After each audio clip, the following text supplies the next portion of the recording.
On this day, I see clearly. My leg is broke as fuck. I apologize for that and hurting your ears. Edge, Adam Copeland, is out of action for God knows how long now after breaking his fucking leg diving off of a cage. Imagine being a 50-year-old man who spent 10 years of your wrestling career, 9, whatever, on the shelf with a broken freaking neck. They had to fuse the shits together. You had like 3 of them. You're told even just the slightest little meh could leave you paralyzed or dead. You come back from all of that and you go, you know what I want to do? I want to climb to the top of a 10, 12, 15 foot high steel cage and jump straight off of it. How? I don't know. I haven't figured that part out yet. I'm going to jump off and I'm going to land awkwardly, I guess. I'm going to land on my feet first, then drop an elbow through a table and break my fucking leg because you can't land. It's a second story drop on your fucking straight. Jump out of your fucking upstairs bedroom window. Okay? Jump straight down, land on your feet, then drop an elbow. Because you're probably going to, when you're doing that, you're going to probably land on an angle at that. You're going to break your fucking leg, you moron. Here's Adam Copeland announcing that his leg is toast. Double or Nothing flew back yesterday. Malachi Black, dude's an animal. All of the House Black, they're just really damn good. And as you're about to find out in this video, I guess the house always does win because I gained 2 new friends. I don't really like them. They're kind of like those buddies that just annoy you, but they're always there. I don't know, maybe I'll name him a Brodium buddy or something. I don't know. Anyway, I've been feeling really good lately. Been having so much fun in the ring, and I got cocky, I guess is what it really boils down to, and I'm probably a narcissist and egomaniac, and I'll unpack that one day. But yeah, my brain forgets what my body always seems to remember a little late, is that I'm 50, and I need to make better choices. So my body pulled the emergency brake on me the other night, and I ended up fracturing my tibia, which is going to require surgery. Don't know the time frame on that yet. Ruby's birthday's Friday, and I really want to enjoy that and focus on all the positives that I have in my life, because there's way more that than the bad, and even this surgery. I know what I got to do. I'll find out the time frame kind of next week and everything. Sorry, don't really know what I'm going to say, and I'm still half asleep, but so pardon the appearance and all that good stuff. Anyway, I will see you soon-ish, and in the meantime, everybody good. Try and be happy. So I get at his stage in his career wanting to try new things. This is why he didn't want to re-sign with WWE in the first place, right? Because they wanted to use him very sparingly, on like a Brock Lesnar schedule, if that. Just bring him out for special occasions, to bump up WrestleMania, bump up SummerSlam, that kind of thing. But Edge didn't see that in himself. He saw, look, I only probably got a couple more years left in me, if that, and I want to spend it doing as much as humanly possible. I want to work with as many people as possible. I want to try as many things as possible. I want to just knock off the bucket list, right? If you see my eye twitch, I got something in my eye. God damn it. I hate when shit like that happens on camera. Because then you gotta do I not sell it and I gotta sit and try not to blink the whole time? Or do I gotta make a show of myself? I get Adam wanting to do as much as possible, wanting to climb the cage and die. I never climbed a cage before. I didn't know what I was gonna do when I got up there necessarily, but I never jumped off the cage before. Do a splash, do a fucking, from up there, you can probably do a moonsault. Fuck, I can probably do a moonsault from up that high. Right? I always got scared to try a moonsault on a trampoline because I'm fat and I'd land on my neck and fucking crunch it. But when you're 15 fucking feet up in the air, you got a little room to clear yourself. You know what I mean? Do a splash, do a belly drop, do an actual elbow where you're coming down on your fucking side and you're, I don't know. I don't know the right answer. I'm not a wrestler. Probably at 50, anything he did off the top of the cage was going to fucking break something. The way he landed was so odd. That's a weird choice to like if you're going to do an elbow off the top of the cage, do a fucking elbow off the top of the cage. You got to take the hip bump. You got to take that on your ass or your hip or something. You can't fucking land on your legs and then try to slide over. It's weird. It's awkward, and you're going to probably land on your legs crooked, and it's going to crunch, and I'm making the move here. Ugh, like you can see my fucking feet on camera. Jesus Christ. But you get the point. So I understand why Edge did what he did. But it's fucking stupid still. You're 50, bro. With a broken freaking neck. You don't jump off of cages. They should have did something else. Figured out a different way to do it. Something. Make the double stack the tables and do a splash. So you're not actually falling, before your fall gets broken. The more tables, the more fall breaks your fucking fall.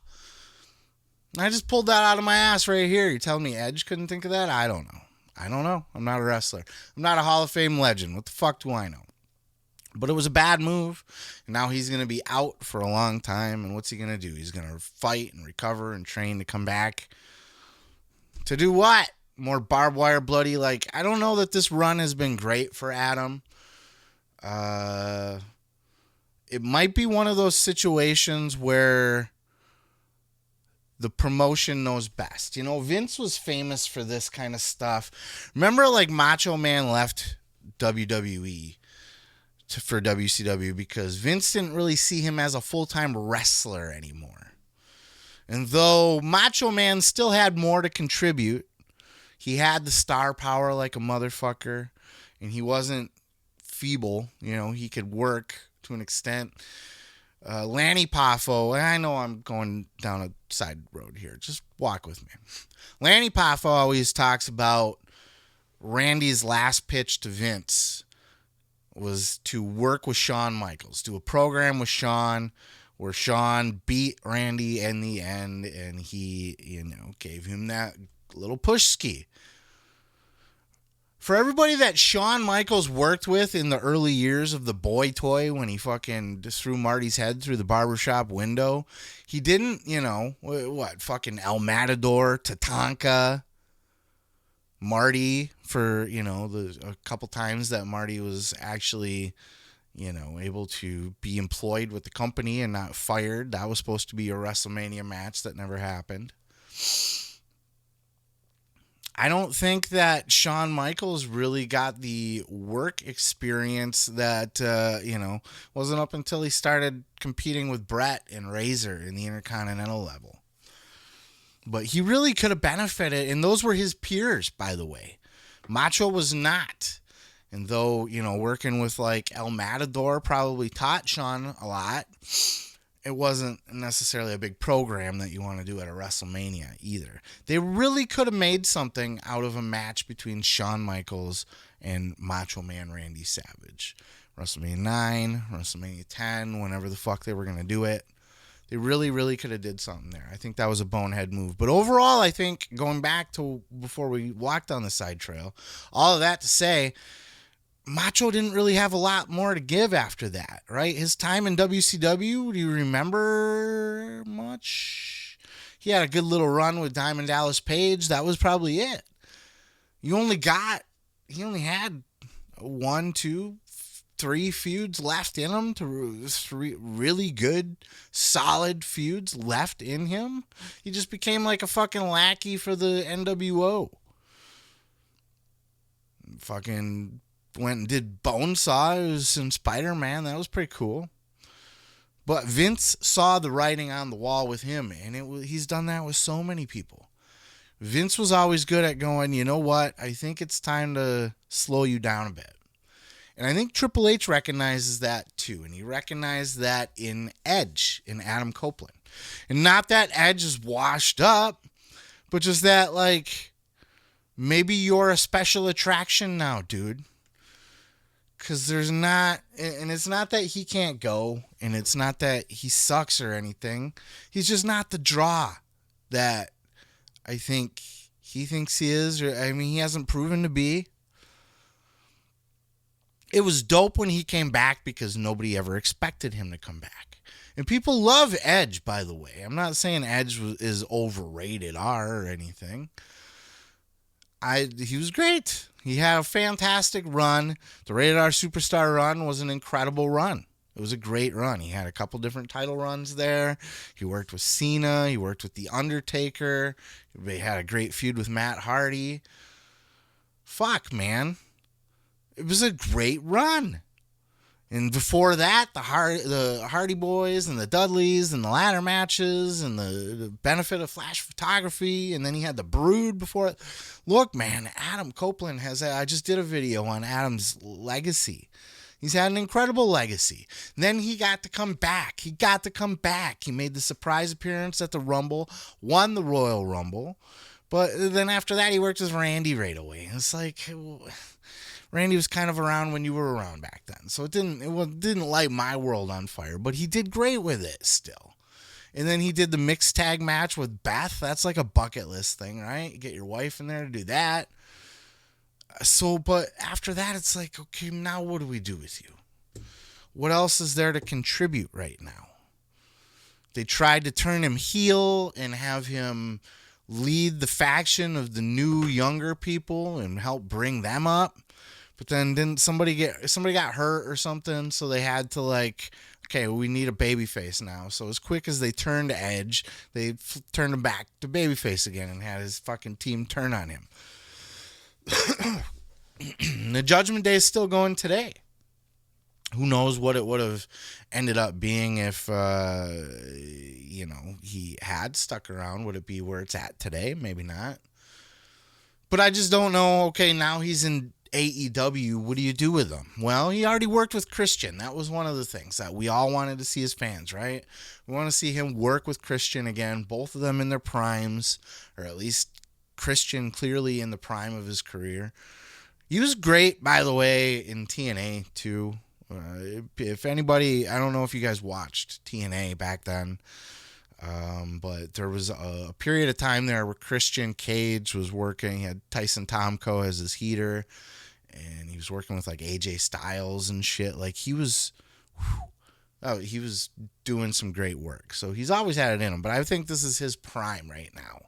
He's killing it as far as performance level and all of that shit, you know. We got to see that now. So now what? Malachi Black, that was kind of fun, I suppose. It's an interesting feud. The feud didn't work for me. Whatever they did didn't really, it was kind of meh. The blood dropping, we've seen that shit before. And all to Edge literally had said, I want to do a barbed wire steel cage match. I never did one of those before. I never had one of those before. I never dove off the cage before. This is just Edge's bucket list tour. And I don't know that his bucket list is all that entertaining anymore. He's not made a huge difference for AEW, and I think that has exposed him a little bit. His promos haven't really been all that amazing. He's trying to get this Cope thing over, calling himself the Cope, like he's the Rock for Rocky Maivia. That's not working for him. Maybe time off will be good for him because then he can come back and get that big pop reaction again and at least have a fresh start and you know, be able to jump in and get something new going. Because I just think he was kind of being run into the ground here. I think he was, as things were progressing, his star power was decreasing. So maybe WWE made the right call where they wanted to try to phase out Adam Copeland's character over there. But fuck if I know. Who knows? It was really stupid to dive off that cage, though. He's talking like he only has a year, 2 years left in him. He does not need to be taking risks that give him injuries that are going to eat up 6, 8, 9, 10 months of that fucking, who knows? I don't know. I'm not a doctor. I know some people take a long ass time to come back from broken legs though. And he's older and he's got a lot of other shit wrong with him too. I also think there's something to say about him not being too bothered by this, at least publicly. Like, I'm making stupid money right now to go sit home on the couch and hang out with my daughters. Ooh, I'm just so miserable right now. You know what I mean? Like, yeah, he's got a cast and shit, but it's a vacation. So that's my thoughts on it. I don't know how the contracts work over there in AEW either. I don't know if him being out, like whatever amount of time he's out, adds to the back of his contract. I would think so. So maybe we don't lose any time with Adam Copeland, but man, he's running out of years. He's getting older. And I just don't think this is the way. But that's just me. I mean, it was fun to watch. It was a fun match. That was not a bad match. Even the Gangrel spot was fucking, I don't know, it worked for me. Gangrel didn't look great, but he moved great. Like, he was hitting those impalers on people like nobody's business. So, I don't know. It worked for me, but it didn't innovate anything. It was all shit we've seen before. It was all cool nostalgia member berries. But it wasn't like innovative. So why? And I get, again, just to wrap this up here, I'm wrapping it up here. I get Adam's choice to say, hey, I'm only going to be wrestling another year or two. So I want to do as much as possible. I want to try everything I never tried. I want to get in as many matches as I can get in. It's the bucket list tour. But as fans, I think his star power is fading. And I think the more that his star power fades in front of us, the less we want to see of him, the less we care, the more his legacy gets tarnished. But those are my just thoughts here off the top of my head on this. Let me know your thoughts down in those comments below. You know the drill. Let me hear it, brother. Let's have a conversation. Peace, love, and pizza. I am your boy, Seth Grimes, and I'm going to go ahead and move on to the next. Yeah, thanks for checking out the video. You can check out more great clips by hitting that subscribe button below. Yeah. While you're there, don't forget to leave a comment. Don't forget to like it if you liked it. Ooh, yeah. Did it.